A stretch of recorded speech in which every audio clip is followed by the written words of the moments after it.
He happened to be building a palace when the news came, and he left all the bricks kicking about the floor for Nurse to clear up, but then the news was rather remarkable news.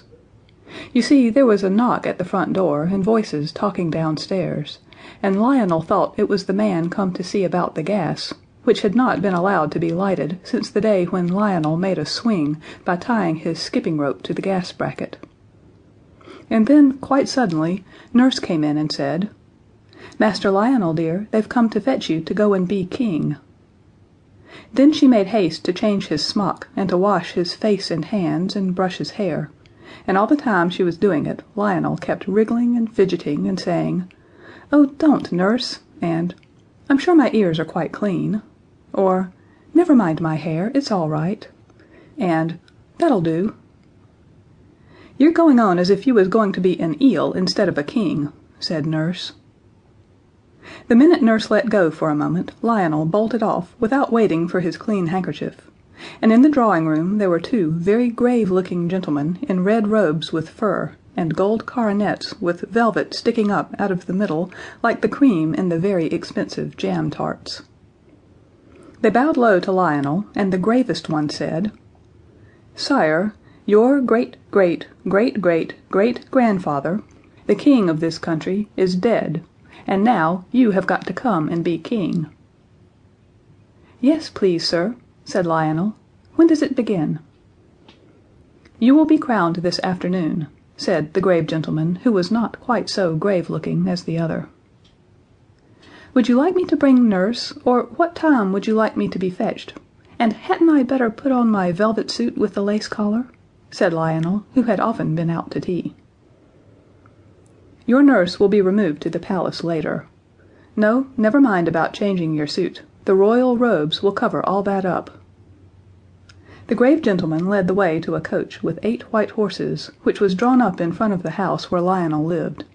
It was number 7 on the left-hand side of the street as you go up. Lionel ran upstairs at the last minute, and he kissed Nurse and said, "Thank you for washing me. I wish I'd let you do the other ear. No, there's no time now. Give me the hanky. Goodbye, Nurse." "Goodbye, ducky," said Nurse.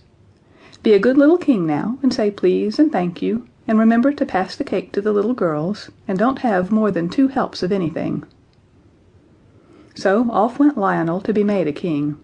He had never expected to be a king any more than you have, so it was all quite new to him, so new that he had never even thought of it.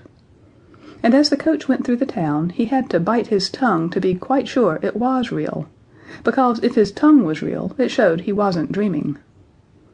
Half an hour before he had been building with bricks in the nursery, and now the streets were all fluttering with flags, every window was crowded with people waving handkerchiefs and scattering flowers, there were scarlet soldiers everywhere along the pavements, and all the bells of all the churches were ringing like mad.